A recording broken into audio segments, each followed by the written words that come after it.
안녕하세요. 여기는 도시책방입니다. 오늘 책방 나들이의 주인공은 헤르만 헤세의 시타르타입니다. 헤르만 헤세의 시타르타를 이야기하기 전에 두 가지만 먼저 짚고 넘어가려고 합니다. 첫 번째로 헤르만 헤세의 시타르타는 우리가 알고 있는 인도의 성자, 불교의 창시자인 시타르타가 아닙니다. 그분에 대한 명칭으로는 부다, 저, 석가모니, 석가세존, 열애, 불타 등 굉장히 다양한 명칭이 있는데요. 이는 모두 인도의 산스크리트어인 부다에서 왔습니다. 부다는 원래 깨달은 사람이라는 일반 명사였지만 불교의 창시자를 가리키는 고유 명사로도 쓰입니다. 불교의 창시자인 부다가 깨달음을 얻기 전에, 그러니까 일반인으로 살았을 때의 이름이 고타마 시타르타입니다. 하지만 이 책에서는 고타마는 우리가 알고 있는 부처로 시타르타는 일반 주인공으로 나옵니다. 명칭이 약간 헷갈려서 헤르만 헤세의 시타르타가 마치 그 부다의 생애를 그린 것이 아닌가라는 오해를 받기도 하는데요. 그런 혼동이 마음속에 있으시다면 시타르타라는 이름 대신에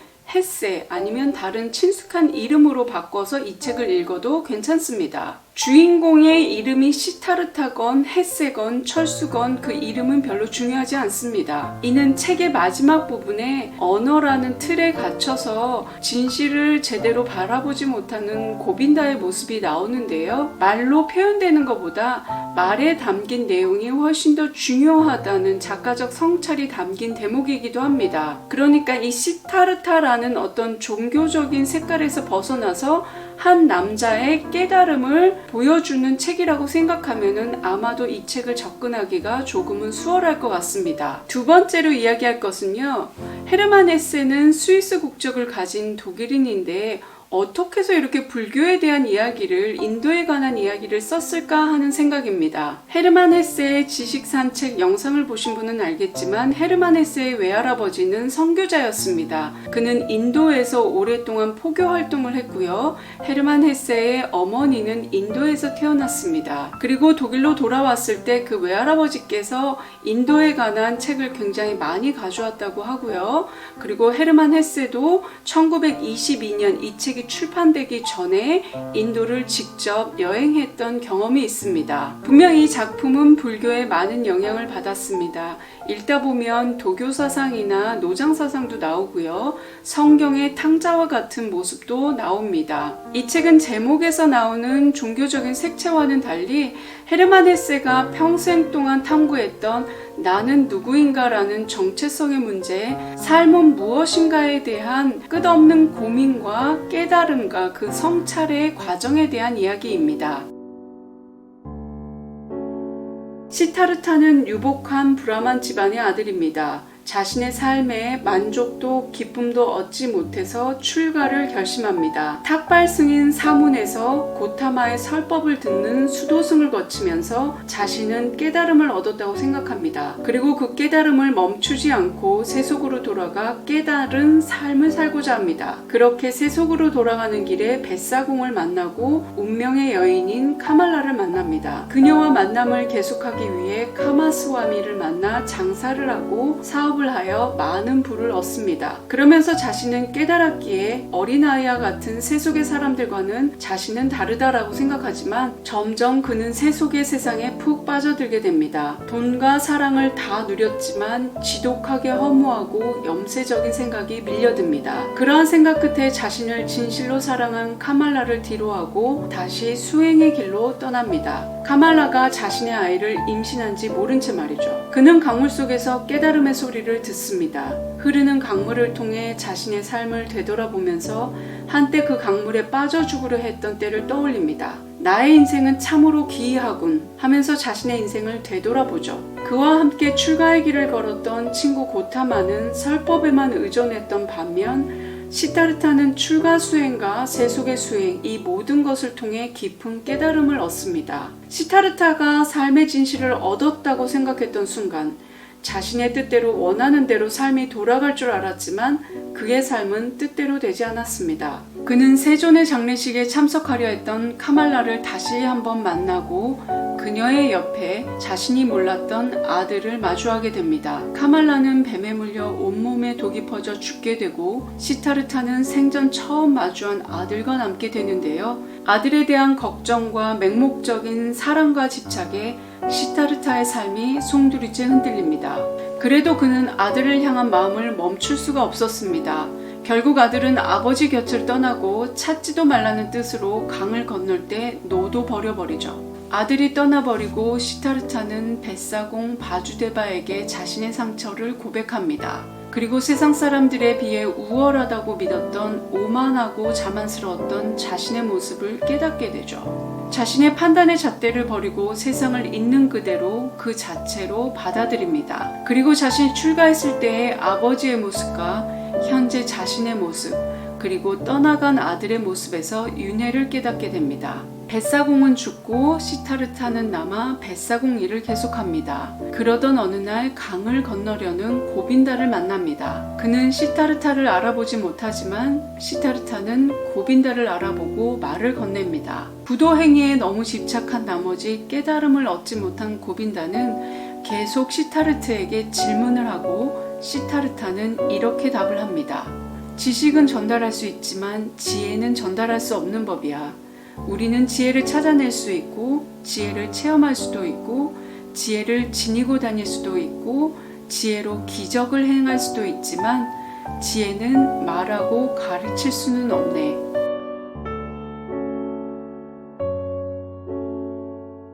시타르타를 이야기할 때 빠지지 않고 등장하는 그의 작품이 바로 데미안입니다. 헤르만 헤세는 자신이 불교 신자라고 이야기하지 않았지만 직선적인 세계관에서 원형적인 세계관으로 통합하려는 성찰을 보여준 책이 바로 시타르타입니다. 데미안은 청년기의 깊은 고뇌를 이야기하고 있다면 시타르타는 삶 전체를 관조하고 있는데요. 그리고 세계관에서도 많은 차이점을 보이는데요. 데미안에서는 직선적인 세계관이 뚜렷하게 나타납니다. 선과 악, 빛과 그림자, 백색과 흑색의 대비가 많은 등장인물을 통해서 뚜렷하게 나타나고요. 싱클레어 내면에서도 그 양면성을 극단적으로 잘 보여주고 있습니다. 직선적인 세계관에서는 시작이 있으면 끝이 있습니다.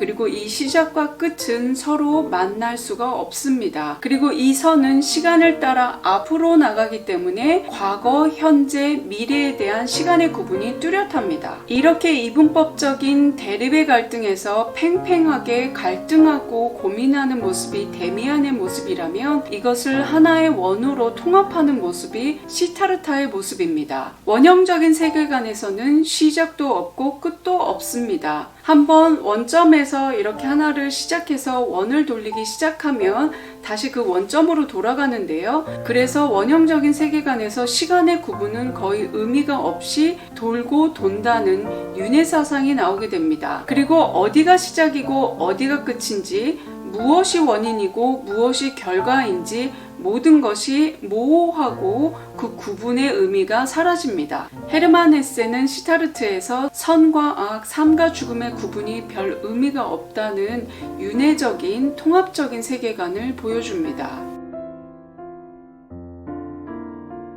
이 책에서 시타르타는 아트만을 찾고자 노력을 하는데요. 이 아트만은 우리 모두에게 있는 신성 또는 깨달음을 향한 진리를 추구하는 본성을 말합니다. 아트만은 누구에게나 있고 원하는 자는 깨달을 수 있지만 평생 모르고 살 수도 있는 부분입니다. 깨달음은 누구에게나 저절로 오는 것이 아니라 깨달음을 얻고자 하는 자에게만, 그리고 그걸 얻고자 노력하는 자에게만 얻어질 수 있는 것입니다. 그리고 그 깨달음의 과정과 방식은 너무나 다양한데요. 이 작품에서 시타르타의 친구인 고빈다는 설법을 듣고 명상을 통해서 깨달음을 얻고자 하고요. 시타르타는 그렇게 수행과 명상을 통해서 얻은 깨달음으로 삶의 현장에 뛰어듭니다. 그리고 시타르타가 고빈다에 비해 더 많은 깨달음을 얻은 것으로 이 소설은 끝이 나는데요. 사실 헤르만 헤세는 1부에서 이 책을 끝내려고 했다고 해요. 1부의 끝은 시타르타가 부다의 말씀을 듣고 깨달음을 얻는 그 과정인데요. 헤르만 헤세는 깨달음이 전부가 아니라는 걸 보여주고 싶었던 거죠. 거기에서 등장한 등장한 인물이 사랑의 여신으로 알려진 카말라와 또의 사업적인 수단이 뛰어난 카마스와미입니다. 이론과 일상, 이론과 현실, 배움과 현장은 많이 다릅니다. 그 어떤 것이 더 중요하다, 중요하지 않다라고 얘기할 수 없을 정도로 이 두 가지의 조화는 우리 삶에서 굉장히 중요한데요. 헤세는 이 작품을 통해서 이렇게 이상과 일상, 깨달음과 삶에 대한 통합적인 세계관을 보여줬습니다. 깨달음을 얻었다면 그 깨달음은 우리 삶 속에 다시 적용돼야 되고, 삶 속에 적용되면서 우리는 다시 깨달음을 얻을 수 있습니다. 그리고 그 깨달음으로 우리는 다시 살아갈 수 있고요. 인간은 관계없이 살 수 없습니다. 불교에서는 인간 모두에게 불성이 있고, 그 불성, 그러니까 이 책에서 얘기하는 아트만을 볼 수 있는 사람이 깨달음을 얻을 수 있는 사람이라고 합니다. 그 아트만을 상대에서 찾아낼 수 있는 사람이 깨달음을 얻을 수 있는 사람이라고 이야기하는데요. 불교에서는 내가 만나는 모든 사람이 곧 부처다라고 생각하면 모든 불성을 이 삶의 현장에서 얻을 수 있다고 이야기합니다. 이 책의 마지막 부분에서 시타르타는 뱃사공의 대화에서 굉장히 많은 것을 깨닫는데요. 그는 결국 사람과 자연 모두가 자신에게 깨달음을 주는 대상이라는 것을 알게 됩니다. 이 책을 다 읽고 나서 그렇게 깨달음을 얻은 시타르타가 약간 부럽기도 했는데요. 결국에는 부처의 눈으로 상대를 바라보는 그 사람이 곧 깨달음을 얻을 수 있는 사람이라고 이야기합니다. 부처의 눈에는 부처가, 도둑의 눈에는 도둑이 보인다는 이 말도 조금 떠오르는 대목이기도 했습니다.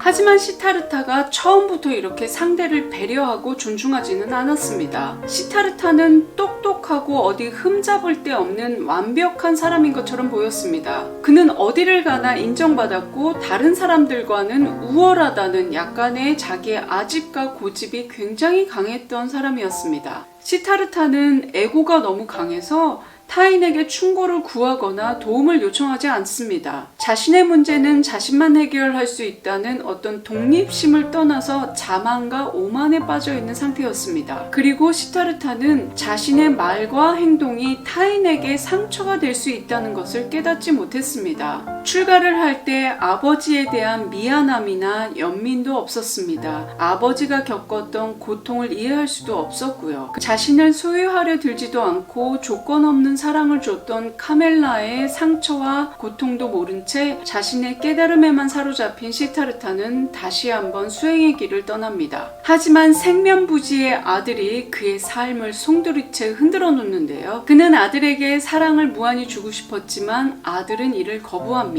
이것이 점점 집착이 되면서 시타르타에게 커다란 상처와 고통을 남겨줍니다. 그렇게 떠나버린 아들 때문에 자신의 삶을 되돌아보게 되는데요. 그 속에서 자신이 맺었던 관계에 얼마나 많은 고통과 슬픔이 있었는지 깨닫게 됩니다. 출가한 이후로 연락이 없어 고통받았던 부모님의 슬픔을, 자신을 잡지 않고 있는 그대로 받아주었던 무조건적인 카멜라의 사랑을, 그리고 자신을 믿고 따라줬던 고빈다의 우정 속에서 자신이 많은 상처와 그리고 고통을 줬다는 것을 깨달으면서 자신의 깨달음과 성장이 자기 혼자만 이룩한 것이 아니라 그들의 사랑에 있었기에 가능했다는 것을 깨닫게 됩니다. 그렇게 모든 사람에게 신성이 있다는 것을 깨닫게 되면서 자신이 만난 모든 사람이 자신의 성장과 깨달음을 위한 스승이었다는 것을 알게 됩니다.